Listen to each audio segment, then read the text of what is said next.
This episode of the Shakeout Podcast is brought to you by Under Armour Canada and the new UA Infinite Elite 2, built with the latest Hover Plus cushioning to keep your legs feeling fresh throughout your run.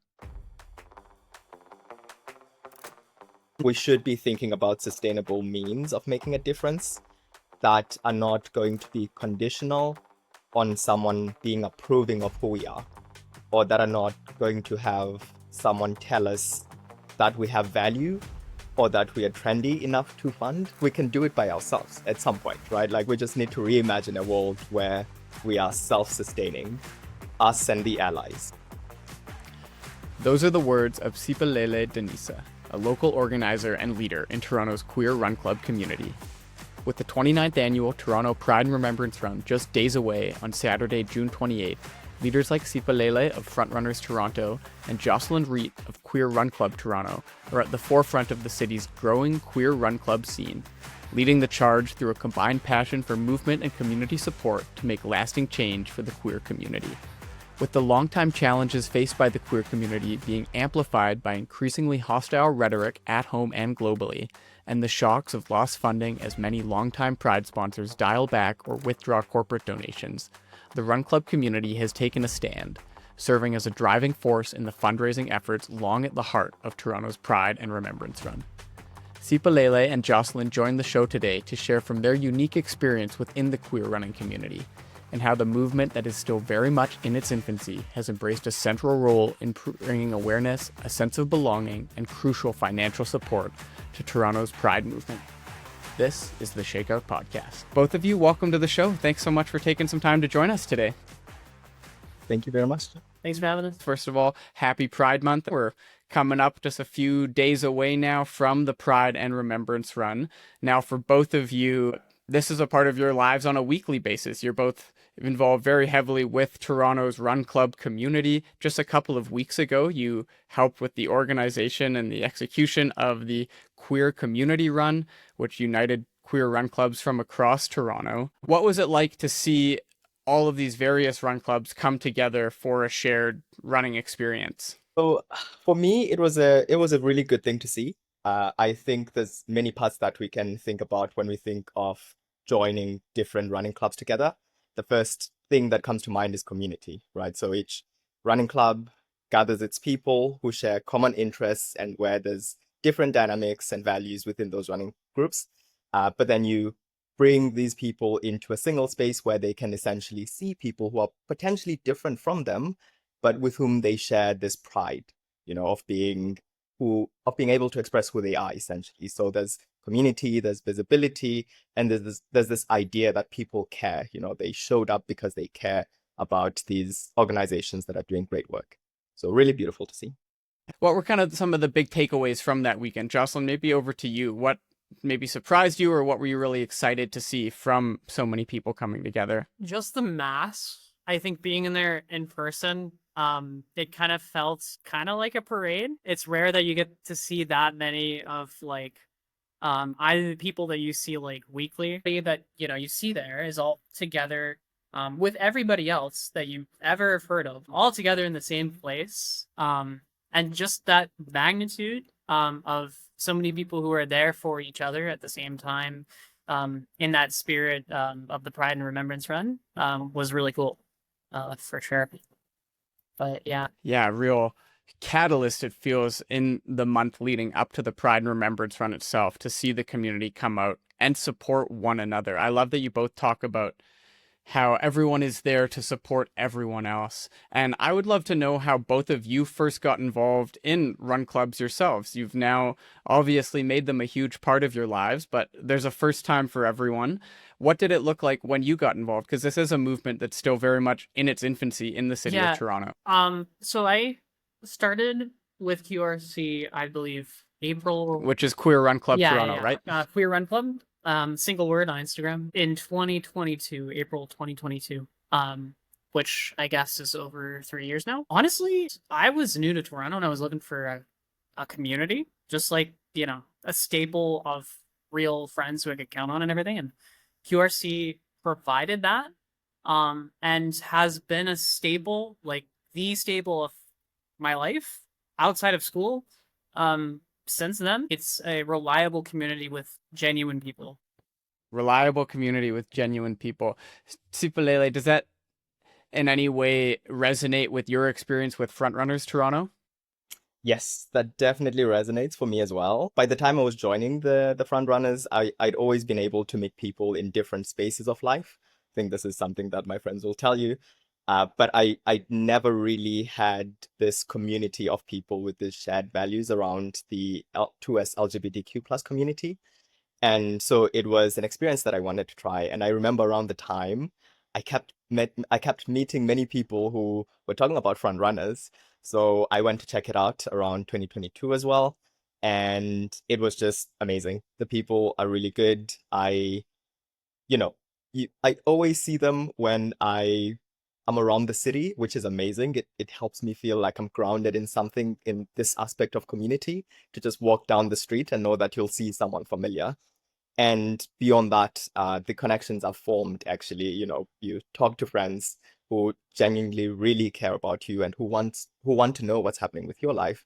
And I think that's always beautiful. Following up with that idea of supporting one another and going through lives together, how do you feel that these clubs have contributed to the general visibility of the queer community in the city of Toronto? Oh, it's great because we take over, literally take over. Well, not literally, but we meet at a coffee shop, Ethica, Coffee Roasters, and normally, it's a friendly community coffee shop, but on Saturday mornings it's entirely queer, and we're just kind of part of the vibe. We're just kind of there. And if we're not at Ethica, we're out and about on the run route, and everything. Like the obvious part is we're in the coffee shop and being queer in public and everything. And for once, like the minority is non-queer people. But outside of that, in a more general sense, like QRC, Queer Run Club, like you're familiar with them. They're just the queers. You know them, but they're integrated into people that you know and people that you love. Yeah, that's a really great answer. I resonate with the coffee shop aspect of it, because even with the front runners, we run and then we go to a couple of cafes within the village. So these days it's either our hours, which is very close to Barbara Park, or the Church Street Espresso. And then there's also essentially the other bars that we go to in the evenings when we do karaoke, and it's just after run events. The other aspect to it, I think, is the showing up when it comes to just general fundraising. We're at this place multiple times a week and we run across the city. We're wearing these t-shirts that we own and love, and we can get people curious because it's clearly a queer run club. And then there's also the serious aspects of it, which is the advocacy. So we will champion for others when we see injustices, and there's a lot of people in the group who are working on different exciting projects. And it's really beautiful to see. It's really beautiful to see that presence. It's really beautiful to see all the people when we're sitting in a patio with all, I mean, I don't think we should be defined by rainbows, but when the queers are there and you can Totally.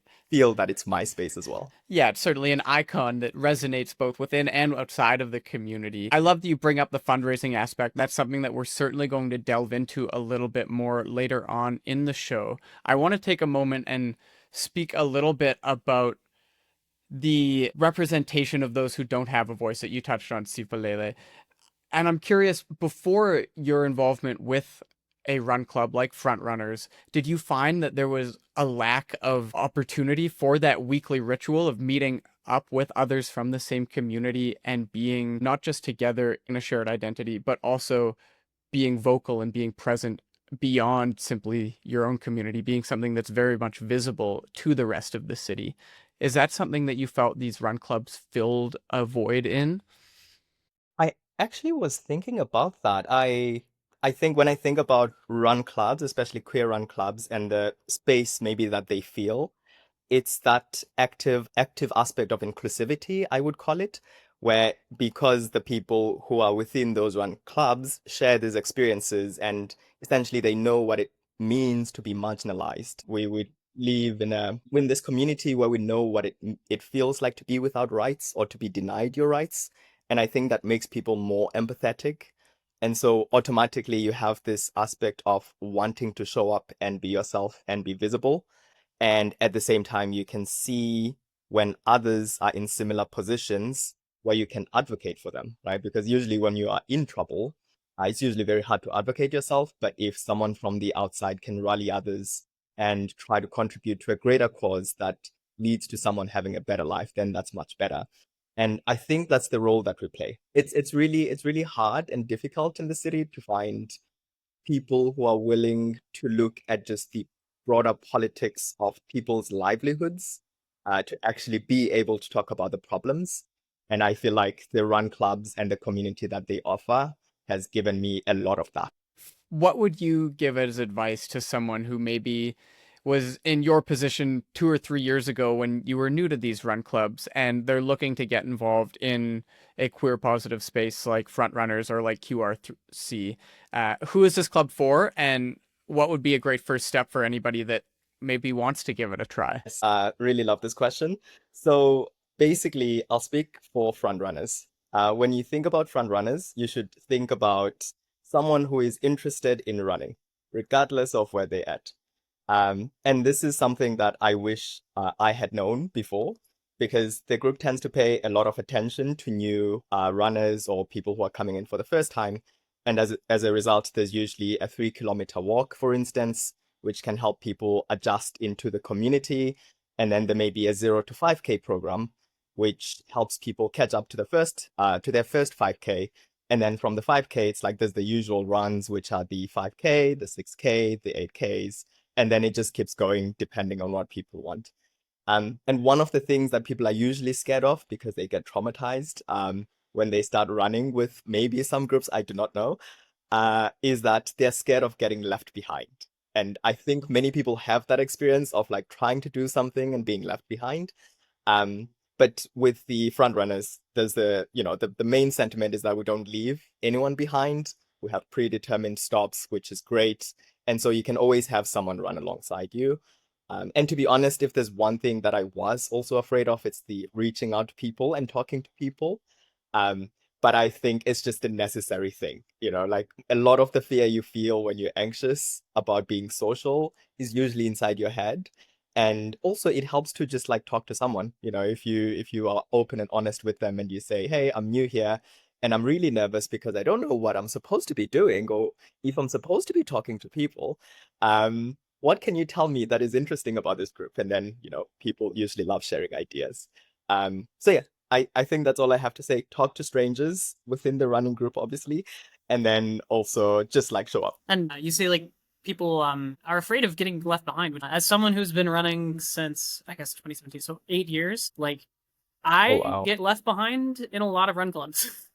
And like it doesn't feel great whenever like wherever you are, if you're queer, straight, cis, like trans, like nobody likes to get left behind anywhere.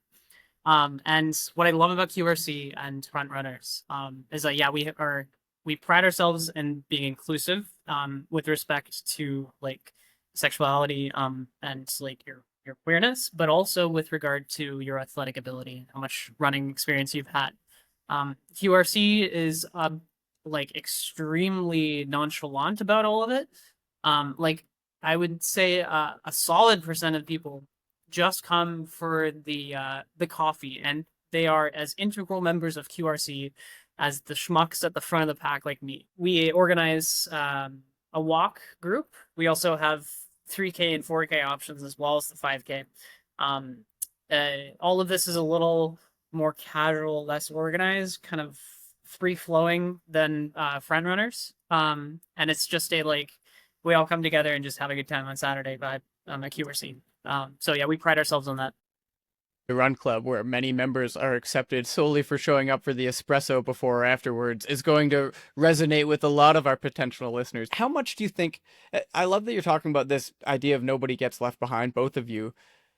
It seems almost like this is a microcosm of the Pride movement as a whole, that these clubs are putting a very physical, tangible angle to the idea of accepting everybody wherever they're at, and the idea of not leaving anybody behind, not dropping anybody on a run.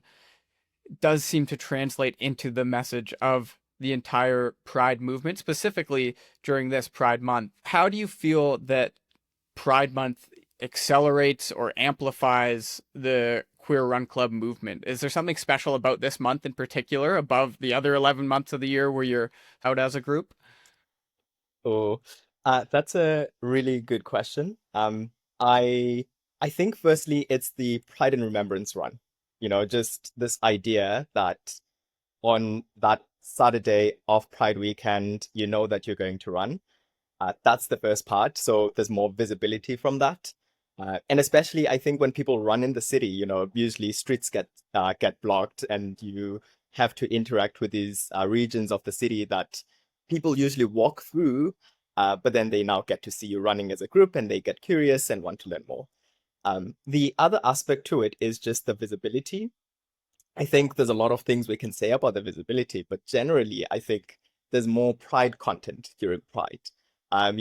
Even though the community doesn't get as much of a spotlight throughout the year, during Pride Month, sorry, I think people are usually more likely to be more engaged with the community, more curious, ask questions, be willing to learn, open. And so it's important. Then that's when these running groups become important, because that visibility gets amplified, but by this curiosity around Pride Month. I wonder though if there was a way to like bottle that curiosity in people, and also the spotlight that the media tends to give to Pride. Even not sure much these days, but I wonder if there was a way to carry that and spread it across the year so that we have more sustainable sort of visibility for the community, and maybe people can feel more welcome joining the running clubs as well, even those who don't know about them yet. How do you see yourselves capitalizing on the positive momentum that this month brings every year and translating that into the future growth of the community year round? I think first and foremost, like it gets a lot of people out that wouldn't normally come, I think, to QRC. Because Pride is on the mind and everything. And even a lot of allies, which we are not exclusive to. And just the fact of having so many people here in June at QRC, it's just a party, you know. Everybody comes together. And like Saturday mornings during Pride Month are just like a little extra special. And I think everybody just carries that momentum with them to like Pride weekend and everything. And I think the Pride Run does a very good job of outreach and fundraising as well.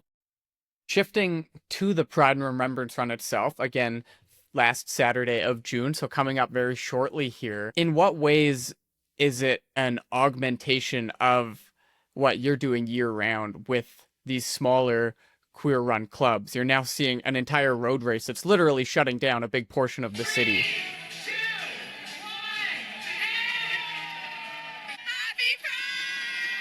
There's so much energy and people are so enthusiastic because they know why they're running. Happy Pride. What's that event like for someone who's involved in this community week in and week out, and now seeing it take center stage, not only of the Pride Festival, but in many ways of the city of Toronto as a whole? Oh, I think it's a beautiful experience. Maybe before I get to that, Jocelyn, I really loved the part you added about the allies with the Yeah. showing up for Pride, because it's like people who want to see the community flourish are more than welcome. Inclusive means everybody. People Yep. exactly Yeah. right. Like it's never been like an isolation or a silo process. So really good. Um, but to get back to your point, it's really amazing, honestly. I think the part that gets me excited is how it has become some form of culture. Like we're this community that started with people not really having any form of visibility, not being allowed to exist. We don't have a form of culture. But when you think about Pride weekend, when you think about Pride, when you think about Pride weekend, when you think about the run, you're excited to be there. You're excited for that morning. You see familiar faces, you see your run club members, and it's just a lot of fun. You have hugs, you have cheering, and you have all this beautiful, lovely sentiment of people just being intimate with each other, which are all the things we need, like we need a lot of care as a community, and we need to show that care to each other, and we need to see representations of peer love around us.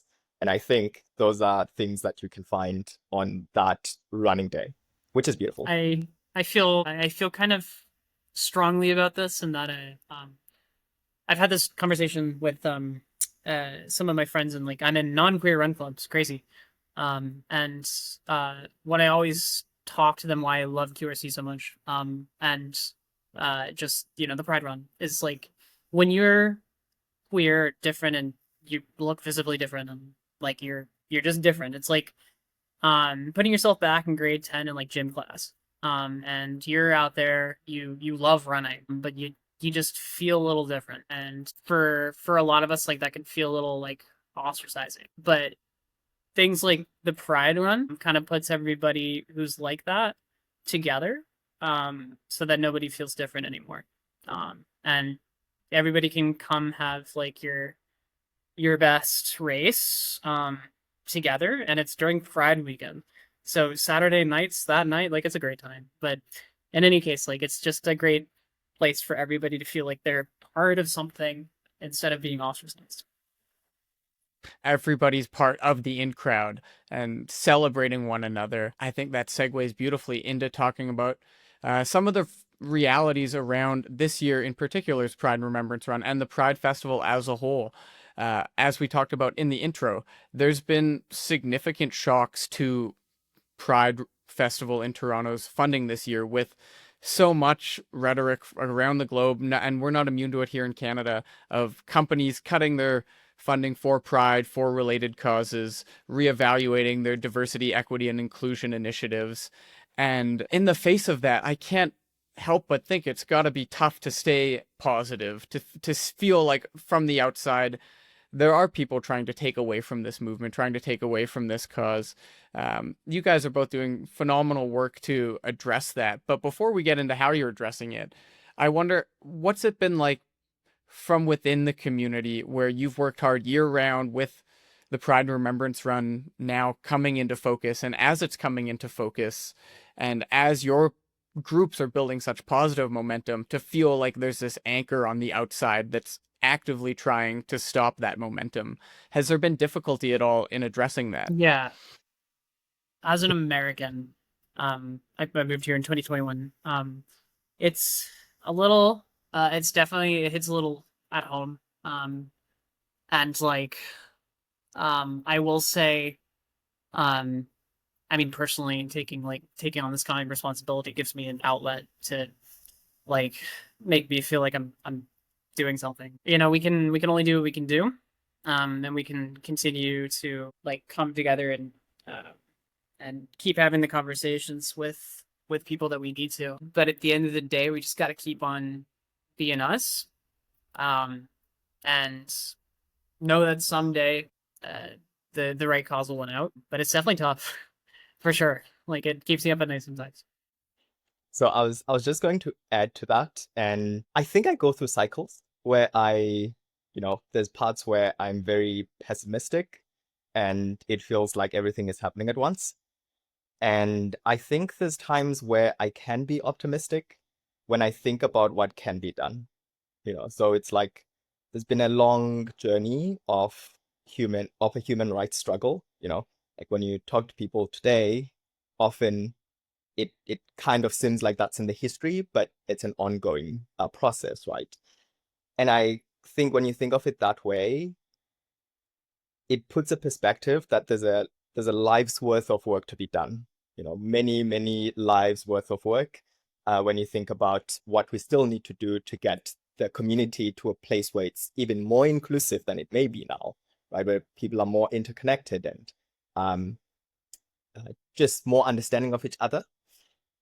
It's unfortunate that, companies are withdrawing their funding and support, but it's also a reminder that we should not be dependent on them.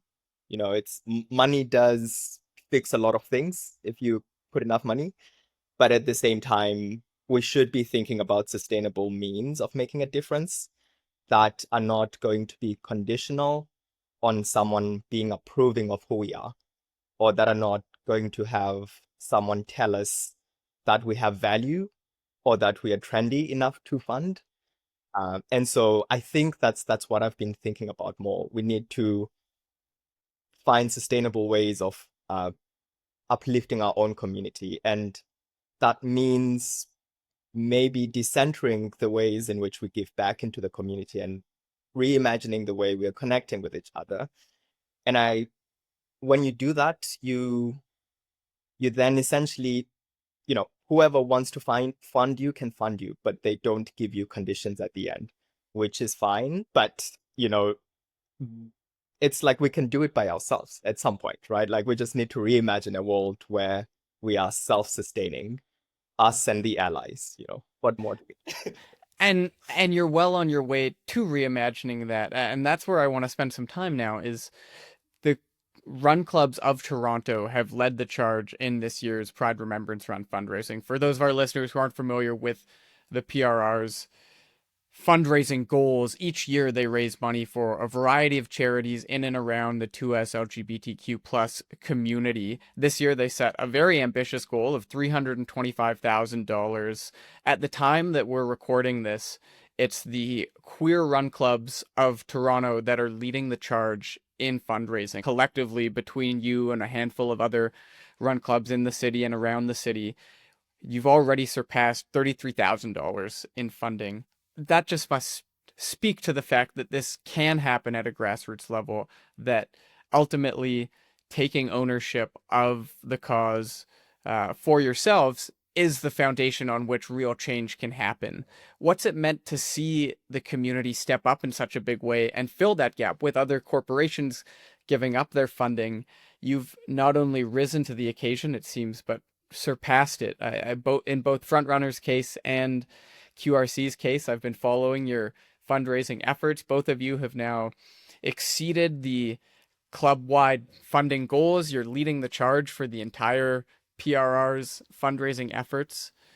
How heartening is that to see? That's pretty great. I will say, just because I'm a little competitive, we really want to beat Frontrunners this year. So there is a hot competition between the two of you. I've noticed that. It's a friendly competition. It's good for business. Indeed. And looks like, as I have the numbers in front of me right now, it looks like we're a little just under 2,200 behind. So if you're part of QRC, you better start getting donated. That includes me. But yeah, so it's like, it's grassroots support. And if the corporations don't want to come, then we'll do it ourselves. And that's, we're not going to stop being queer. So, if you don't want to fund queer charities and organizations, then we will. And then we'll wait for you to come back. And I think the advocacy sends a really strong message, right? Like, I was thinking about this. One of the things, I guess I will say, for lack of a better word, that give one a sense of belonging is when they know that they're supported. And so we need to think about where this money is going. It's not like people are just giving money away. It's going to these organizations that are really helping vulnerable groups. When you think about Sherburn Health, for instance, they are working with the 2S LGBTQ plus community. They work with newcomers in Canada. They work with the unhoused population. You think about the Sunshine Center for Seniors. You think about the Women's College Hospital. And you also think about the Pride and Remembrance Foundation. These are really, really big organizations that are doing amazing work. And to just see people pour themselves out for that purpose is really inspiring to start with. And it's also just a bit of a confirmation, I guess, that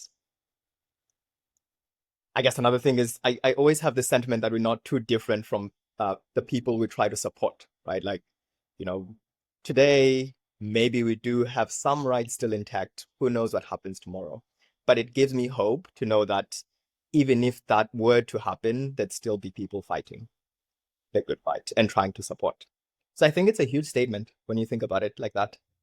I love a quote that you gave in your own personal fundraising journey. I'm going to read it here now. It says, "When challenges feel overwhelming or systems seem unresponsive, it's easy to believe that people no longer have the power to create meaningful change.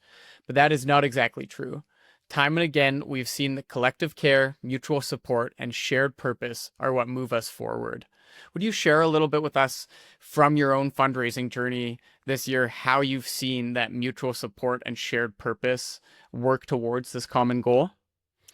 Yeah, absolutely. So I think the most obvious is the amount of people showing up. So you and Jocelyn have shared the numbers that the groups have so far. And those donations speak to this idea that people are supportive of this, of these beneficiaries that we have and of the broader pride sentiment that we carry, which is we really want to be inclusive. You know, I guess that's been the essence of it, right? And the other thing more personally has been the amount of people I've interacted with and just the sentiment behind those interactions. I've tried to base so on this idea of like sustainability.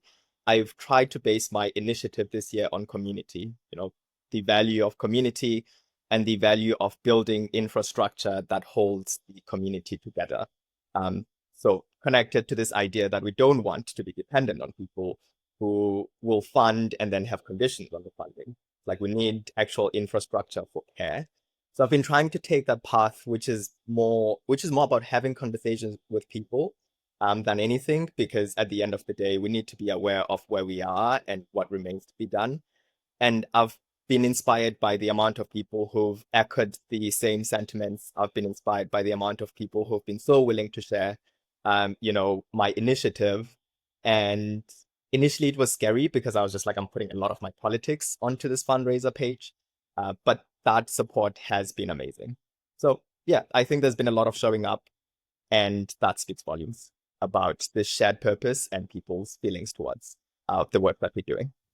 It seems less like it's a transactional fundraise to this cause and get a tax receipt for it, and more we want you to buy in. We want you to see the movement and be there from the grassroots level up.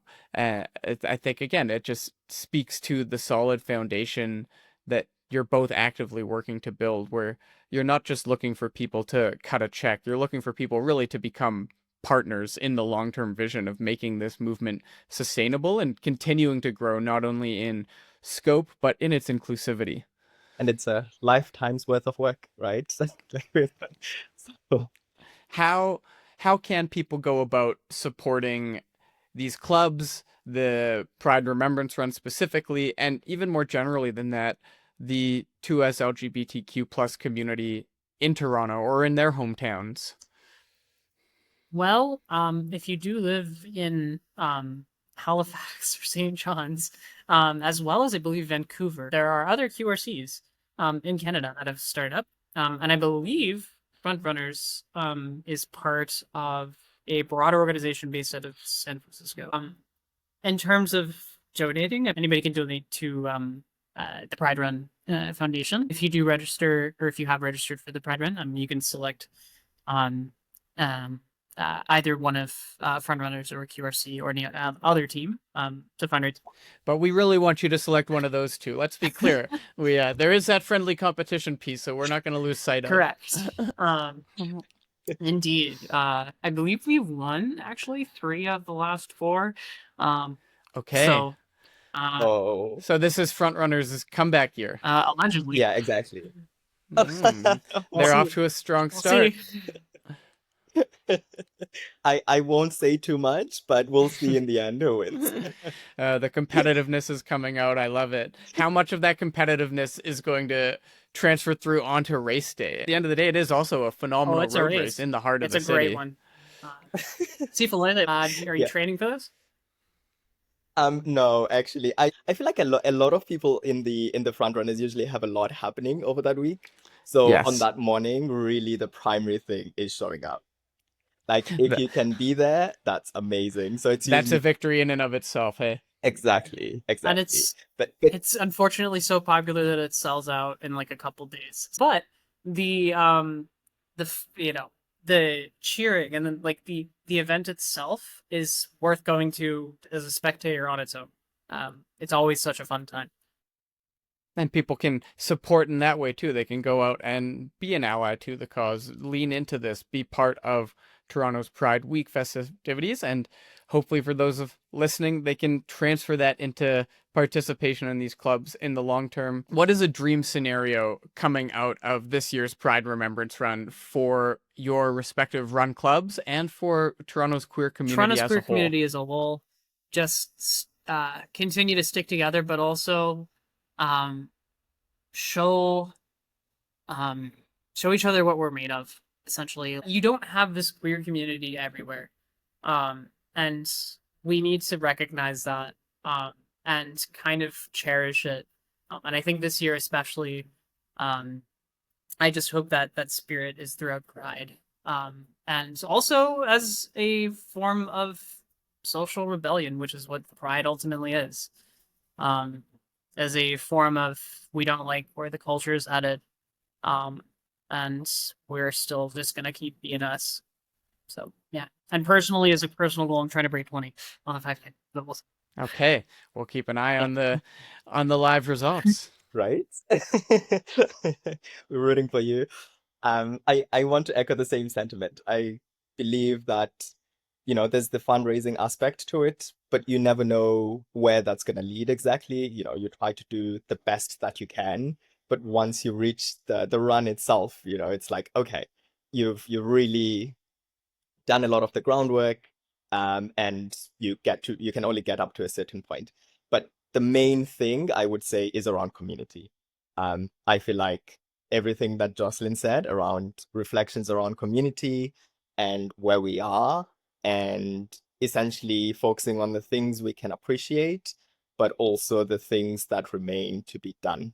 And especially just about, just having this community that is able to sustain itself, right? Like we've gone through these ages of like trying to claim our existence or, declare our existence in a sense, and have our well-deserved rights. But I think we also need to do quite a lot of work intentionally around how we want to move forward, the community we want to build for ourselves, and how we can make that as inclusive as possible. And this energy we're already seeing, we just need to essentially keep it up, but also be very, very intentional. Sustain that energy with a clear focus and a clear path forward. Both of you seem very much on that path. You have an intentionality to the work that you're doing with your respective clubs and with the fundraising efforts for this year's Pride and Remembrance Run. Siphelele, Jocelyn, thank you so much for taking the time to share with us from your experience, and we wish you both the best of luck with the Pride and Remembrance Run itself and with all of the other activities surrounding this year's Toronto Pride Festival. All the best, and we look forward to seeing you on that starting line, celebrating and enjoying everything that you have worked so hard to build. Thanks, John. Appreciate it all. Thank you very much, John. The theme of this year's Toronto Pride Festival is All In, a mantra embodied by groups such as Frontrunners and Queer Run Club, who have called on the strength of their communities to enact real change in the face of trying circumstances. There's no better time than now to embrace this all-in mindset and show your support for the Pride movement. Whether that's joining a club, donating to the Pride and Remembrance Run, or simply showing up to cheer. To find out how you can make your support felt, visit priderun.org/donate. Another huge thank you to Jocelyn and Siphelele for joining us this week to share how their run clubs are making a big impact in the Pride movement. If you're in the Toronto area and looking to get involved, be sure to check them out on Instagram at Frontrunners Toronto and at Queer Run Club. If you're enjoying the Shakeout Podcast, be sure to follow us on social media at Shakeout Podcast. And don't forget to leave a comment and a review so we can continue bringing you all the greatest stories from the running world. Thanks again to this week's sponsor Under Armour for their support of the episode. Check out the new UA Infinite Elite 2 built with the latest Hover Plus cushioning technology, keeping your legs feeling fresh throughout the run. That's it for this week. I'm your host, John Gay, saying thanks again, and we'll see you next time for your Shakeout.